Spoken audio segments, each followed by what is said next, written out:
आज के वीडियो में हम जानेंगे हरिशंकर परसाई की व्यंग रचना विकलांग श्रद्धा का दौर की एक कहानी जिसका शीर्षक है विकलांग राजनीति। आइए सुनते हैं इस कहानी को।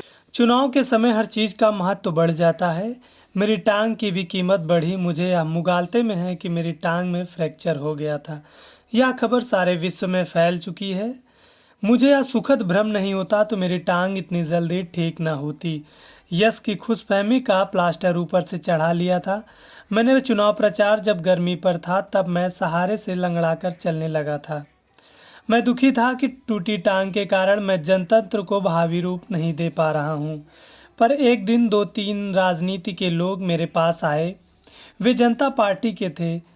पहले उन्होंने बड़ी चिंता से मेरी तबीयत का हाल पूछा। मैंने बताया तब उन्होंने कहा जरा 4 कदम चलकर बताएंगे।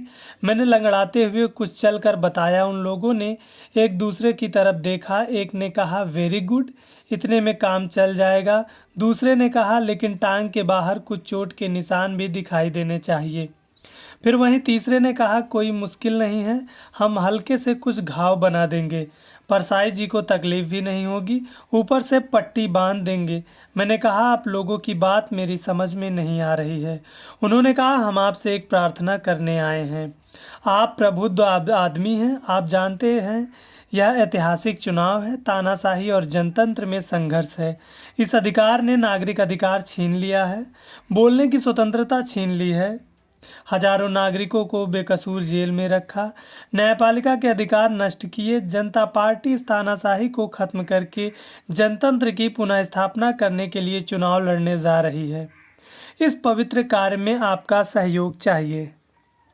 मैंने पूछा मैं कैसे सहयोग कर सकता हूँ। वे बोले हमारा मतलब है आपकी टांग का सहयोग चाहिए। मैंने आश्चर्य से कहा मेरी टांग? अरे भाई मैं हूँ तो मेरी टांग भी है। उन्होंने कहा नहीं, टांग टूटने से उसका अलग व्यक्तित्व हो गया, बल्कि टूटी टांग ने राष्ट्रीय जीवन में आपको महत्वपूर्ण बना दिया। हमें अनुमति दीजिए कि हम प्रचार कर दें कि कांग्रेसियों ने आपकी टांग तोड़ दी। इससे सारे देश में कांग्रेस के विरुद्ध वातावरण बनेगा। मैंने जवाब दिया मैं यह झूठा प्रचार नहीं करना चाहता। एक ने कहा जरा सोचिए, देश के लिए, जनतंत्र के लिए। दूसरे ने कहा मानवाधिकार के लिए, हेतु मानव गरिमा के लिए। मैंने उनकी बात नहीं मानी। मुझे मेरी टांग की चिंता थी। मैं किसी को शब्द से भी टांग छूने देना चाहता था। शाम को कांग्रेस के 2-3 लोग आए। उन्होंने भी मेरी टांग की जांच की, कहा इससे अपना काम बन जाएगा। मैंने पूछा बात क्या है? उन्होंने कहा आपको क्या समझाना है, आप स्वयं प्रबुद्ध हैं। इस समय देश का भविष्य संकट में है। यदि जनता पार्टी जीत गई तो देश का खंड खंड हो जाएगा, विखंड हो जाएगा, विकास कार्य रुक जाएंगे। जनता में शामिल दल घोर दक्षिणपंथी प्रतिक्रियावादी हैं। वे सार्वजनिक क्षेत्र को खत्म कर देंगे, वे अमेरिका के पास गिरवी रख देंगे। मैंने पूछा तो क्या करूं? उन्होंने कहा आपको कुछ नहीं करना है, करना हमें ही है। कांग्रेस खुद सब करती है। 30 सालों से यहाँ तक कि हम हारते भी हैं तो दूसरे से नहीं, कांग्रेस से हारती है। आप हमें इतनी छूट दें कि हम यह प्रचार कर सके कि जनता पार्टी के लोगों ने आपकी टांग तोड़ दी है। इससे जनता पार्टी इस पार्टी के खिलाफ हो जाएगी। मैंने उनसे कहा मैं अपनी टांग के बारे में यह झूठा प्रचार नहीं होने दूंगा। एक ने कहा देश के लिए, दूसरे ने कहा सशक्त केंद्र के लिए, वहीं तीसरे ने कहा प्रगतिशील नीतियों के लिए। मैं राजी नहीं हुआ। दूसरे दिन जनता पार्टी वाले फिर आ गए। उन्होंने छूटते ही पूछा आखिर आपका रेट क्या है? मैंने गुस्से से क्रोध में कहा क्या मैं वैश्या हूँ कि मेरा रेट होगा? उन्होंने कहा हमारा मतलब है कि आपकी टूटी टांग के उपयोग के लिए आप क्या लेंगे? 500 काफ़ी होंगे। मैंने उन्हें डांटा। वे जाते जाते कहते गए आपको हमसे असहयोग का फल भोगना पड़ेगा। आपको इस सरकार ने इलाज के लिए रुपए दिए हैं। हमारी सरकार बनने पर हम इसकी जांच करवाएंगे और सारा पैसा आपसे वसूल लिया जाएगा। थोड़ी देर बाद कांग्रेसी फिर आ गए। कहने लगे बड़े शर्म की बात है, आप प्रगतिशील बनते हैं मगर 500 रुपये में अपने को प्रतिक्रियावादियों को बेच दिया।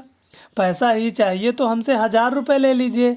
अभी हमारी सरकार ने आपको काफ़ी रुपए इलाज के लिए दिए मगर आप इतने एहसान फरामोश हैं। कि हमारे ही खिलाफ हो गए। मैंने कहा मैं नहीं बिका हूँ, मैंने जनता पार्टी की बात नहीं मानी, मैं आपकी भी बात नहीं मानूंगा। मेरी टांग किसी का चुनाव पोस्टर नहीं बन सकती। इतने में जनता पार्टी वाले फिर आ गए। उन्हें देख कांग्रेसी चिल्लाए, आ गए आप लोग परसाई जी को 500 में खरीदने के लिए। जनता पार्टी वालों ने कहा 500? इस दौड़ी दो कौड़ी के लेखक को हम 500 देंगे? तुम ही उसे 1000 में खरीद आए हो। फिर कांग्रेसियों ने कहा 1000 रुपये हम इस कूड़ा लेखक को देंगे। अब दोनों पार्टी वालों में लड़ाई शुरू हो गई। पहले वे एक दूसरे के साले बने। इस रिश्ते कायम होने से मुझे विश्वास हो गया देश में मिलीजुली सरकार बन जाएगी। फिर कुछ मादर वगैरह हुए, इससे लैंगिक नैतिकता में एक मानदंड स्थापित हुआ। फिर मारपीट हुई। मैंने कहा आप दोनों का काम बिना पैसे खर्च किए हो गया। अब मेरी टांग की ज़रूरत आपको नहीं है। मैं आपके अपने सिर फूटे हैं और नाक में से खून बह रहा है। अब प्रचार कीजिए। जनतंत्र के लिए, देश के लिए मैं गवाह बनने को तैयार हूँ। यह कहानी यहीं समाप्त होती है।